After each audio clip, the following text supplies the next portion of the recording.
ఉన్న బంగారాన్ని విడిపించి ఆ రోజు ఆన్లైన్ రేటుకే మేము కొంటాం. Sharma gold company.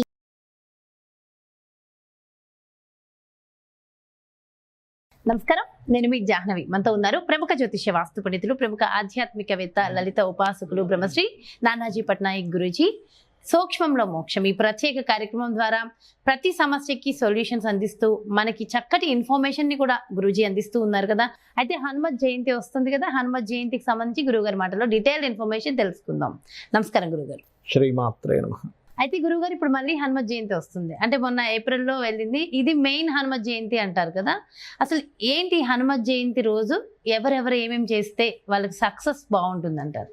తప్పకుండా అమ్మ. ఫస్ట్ ఆఫ్ ఆల్ ఏంటంటే మనకు మొన్న వచ్చింది హనుమత్ జయంతి కాదు, హనుమత్ విజయోత్సవ రోజుది.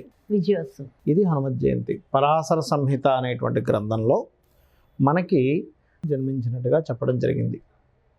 పరాశర మహర్షి రచించినటువంటి పరాశర సంహిత అనేటువంటి 3 వాల్యూమ్లో ఆంజనేయ స్వామి వారు 12 సంవత్సరాల పాటు గర్భవాసం ఉన్నాడు.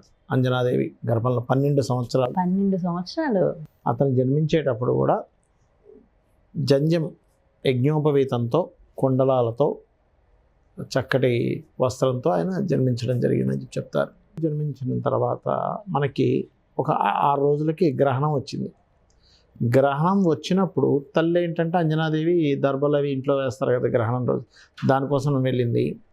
అప్పుడప్పుడు తెల్లవారుతున్నటువంటి సమయంలో ఆ సూర్యభగవానుడు చెట్ల చాటు మధ్య నుంచి వస్తుంటే ఏదో పండు అనుకుని వెళ్ళాడు. ఆ పండు తిందాంలే, పొద్దున ఆకలేస్తుంది కదా.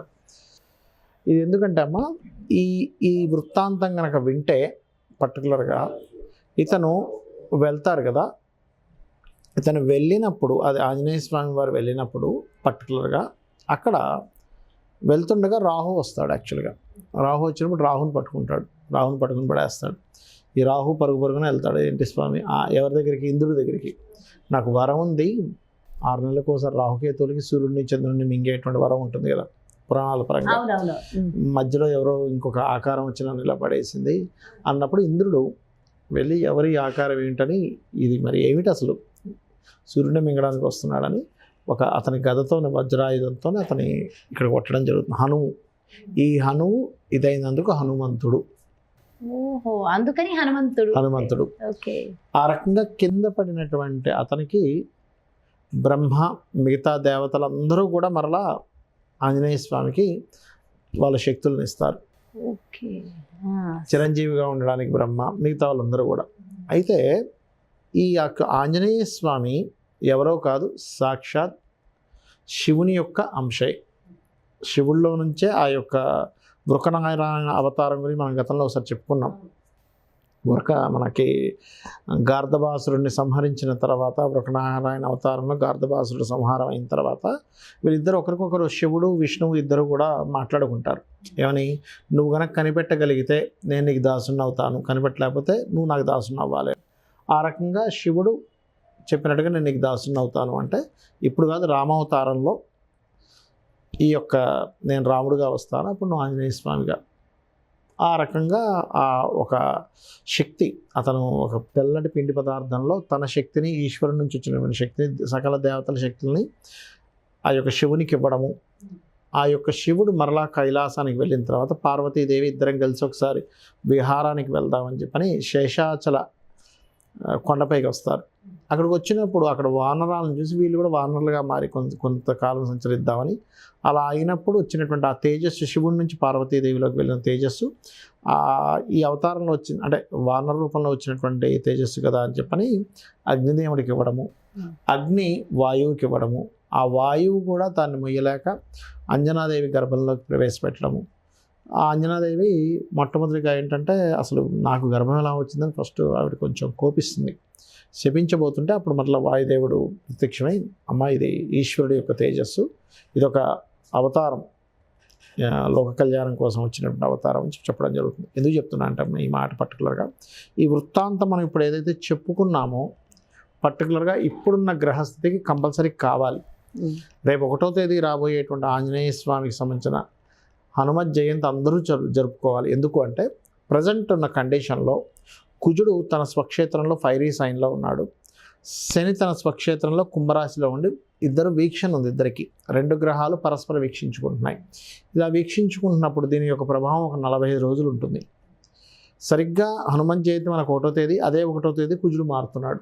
1వ తారీఖున ఇప్పుడు హనుమత్ జయంతి కుజుడు కూడా మారుతున్నాడు. సో ఎవరైతే ఈ ఆంజనేయ స్వామికి సంబంధించిన వృత్తాంతం వినడము, ఆంజనేయ స్వామి యొక్క పూజ అంటే పూజా విధానం సహజంగా తమలపాకులతో చేస్తారు, సింధూర లేపనంతో చేస్తారు పూజ చేయడము. రాముడి యొక్క పూజ ఆంజనేయ స్వామి కంటే ముందు ముఖ్యంగా రామనామస్మరణ, రాముడికి సంబంధించిన పూజ చేయాలి. డైరెక్ట్గా ఆంజనేయ స్వామి చేయకూడదు ఎప్పుడు, ఎందుకంటే రామనామాన్ని ఎక్కడైతే మనం జపిస్తుంటామో అక్కడ ఆంజనేయ స్వామి వస్తారనమాట. సో ఆ రకంగా చేస్తూ ఉండాలి. రెండవది ఏమిటి, ఈ యొక్క ఆంజనేయ స్వామికి సంబంధించినటువంటి మనం అప్పుడు ఒకసారి చెప్పుకున్నాం 45 days బ్యాక్ సంథింగ్, అక్కడ అందరూ కూడా దీక్ష తీసుకొని ఇక్కడ విరమిస్తారు.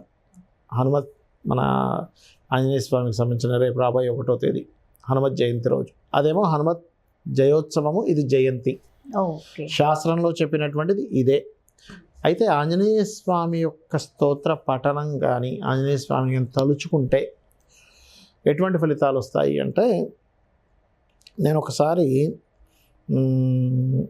ఒక ఫోన్ కాల్, ఒక క్లయింట్కి ఫోన్ కాల్ తీసుకున్నప్పుడు, అంటే చాలా ఎక్స్పీరియన్స్ జరిగాయి, మీకు ఒకటి చెప్తాను. ఫోన్ కాల్ తీసుకున్నప్పుడు అమ్మాయి ఒక విచిత్రమైన విషయం చెప్పింది. ఏమిటంటే, గురుగారు నేను కాలేజ్ స్టూడెంట్ యాక్చువల్గా, నేను వాళ్ళది పల్లెటూరు కొంచెం, బస్సు దిగి వచ్చేటప్పుడు ఒక దగ్గరికి రాగానే తెలియని ఒక అలజడి వస్తుంటుంది నాకు, సంథింగ్ నాకు తెలియదు ఎక్కడికి, అంటే ఆ పర్టికులర్ ఆ ప్లేస్లోకి వచ్చేసరికి కాలేజీకి వెళ్ళి వస్తుంది ఆ అమ్మాయి.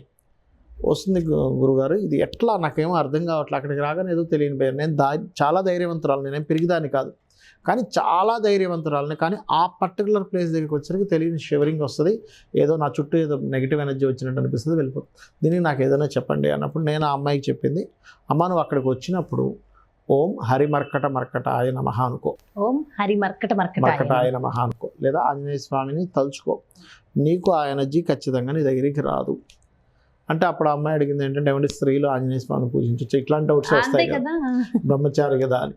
అలాంటిది ఏమీ లేదమ్మా.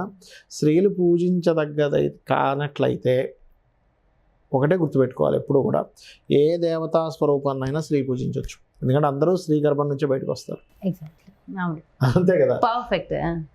అదేవిధంగా ఈ ఆంజనేయ స్వామికి గనక స్త్రీ పడకపోతే సీతాదేవిని వెతుక్కుంటూ ఎందుకు వెళ్తాడు, అంతే కదా.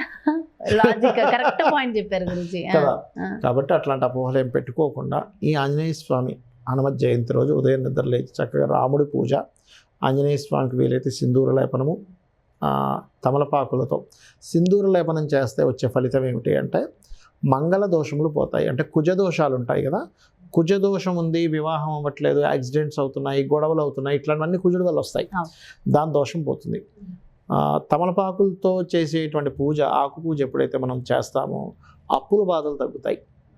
అప్పుల బాధలు తగ్గడము, బంధువర్గాల మధ్య ఉండేటువంటి ఇబ్బందులు ఉంటాయి ఒక్కోసారి, గొడవలు అవన్నీ కూడా తగ్గడము, మంచి వాగ్వైభవం. ఆంజనేయ స్వామి ఉపాసన చేస్తే ఏంటంటే వాగ్వైభవం వస్తుంది, తెలివితేటలు పెరుగుతాయి, బుద్ధిబలం పెరుగుతుంది.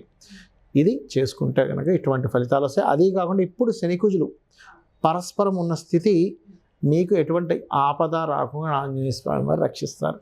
అయితే ఆంజనేయ స్వామికి అప్పాలు దండ కట్టాలని నేను ఎప్పటి నుంచో అనుకున్నా గురూజీ. మొన్న విజయోత్సవం వడమాల, నేను ఇవి స్వీట్ అప్పాలు ఉంటాయి కదా, అవి దండ కట్టి వేద్దాం అనుకున్నా, ఎందుకో మరి ఆ రోజు ఆంజనేయ స్వామి స్వీకరించలేదు నా దగ్గర. వడమాల కానీ అప్పాలు దండ కానీ ఎప్పుడు వేస్తారంటే, వాళ్ళ జన్మజాతకంలో కుజరాహు కలయిక ఉంటుందమ్మా.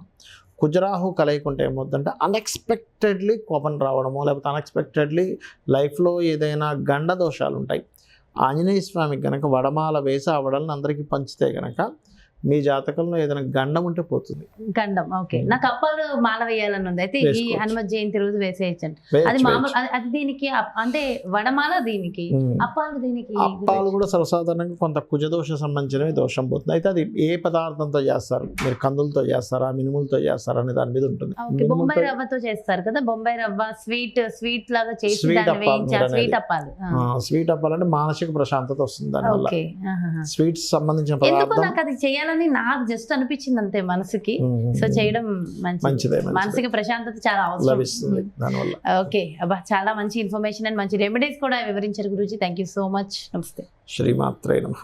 ఎస్, ఇదండి మరి హనుమత్ జయంతి. ఆ రోజు మనం అందరం కూడా చేయవలసిన విధి విధానాలు చక్కటి రెమెడీస్ గురూజీ అందించేశారు కదా. సో డెఫినెట్గా వెళ్ళి మరి గురువు గారు చెప్పినట్టుగా ఆ నామాన్ని జపిస్తూ ఆ రెమెడీస్ అన్ని చక్కగా ఫాలో అయిపోతుంటే మరింత బాగుంటుంది. సో అందరికీ ఆ హనుమత్ కటాక్షం లభించాలని మనస్ఫూర్తిగా కోరుకుంటూ మరో ప్రత్యేకమైన కార్యక్రమంతో మళ్ళీ మీ ముందుకు వచ్చేస్తాను. అలాగే ఇండివిజువల్గా ఎవరికైనా మీ యొక్క జాతకానికి సంబంధించి కానీ లేదంటే మీ ఇంటి వ్యాపార వాస్తుకు సంబంధించి కానీ ఒక్కసారి గురువు గారిని సంప్రదించి అపాయింట్మెంట్ తీసుకోవాలి అని అనుకుంటే అస్సలు ఆలస్యం చేయకండి. వెంటనే క్రింద డిస్ప్లే అవుతున్నటువంటి నెంబర్స్కి కాల్ చేసి అపాయింట్మెంట్ తీసుకోండి. నమస్తే. సుమన్ టీవీలో మీ పర్సనల్ అండ్ బిజినెస్ ప్రమోషన్స్ కోసం కింది నెంబర్కి కాంటాక్ట్ చేయండి.